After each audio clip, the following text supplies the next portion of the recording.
Labour's Defence Minister, Luke Pollard, has warned that the SNP is playing into the hands of the Kremlin by pushing for Scottish independence.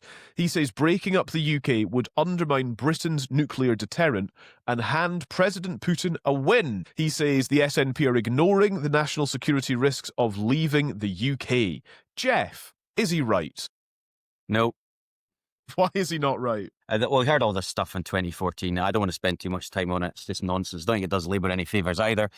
The nuclear deterrent can be moved to another base and we could do that in an orderly transition. But I don't even want to give the subject too much attention. I think what's much more damaging to our security is leaving Brexit, whether it be economic or wider national security. I think what's much more damaging to our domestic security is relying ever more on fuel imports when we don't have to.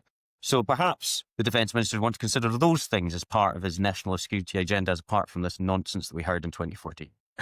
And the part of his suggestion is that the SNP pushing for the unilateral disarmament of the UK's nuclear deterrent means that you're playing into the hands of Putin and Russia. But I think that highlights, so your question to me and your question to Jeff highlight exactly where where I think the issue lies here, is that there's a presumption that with independence comes the removal of Trident, which I am not frankly convinced about. It doesn't have to. There's no reason why there couldn't be an agreement between an independent Scotland and the rest of the UK that Scotland retains the nuclear deterrent. And this is, I think, what is interesting politically, because obviously it's become a bit of a totemic policy for the SNP and the SNP membership, but that's not the same for the people in the country.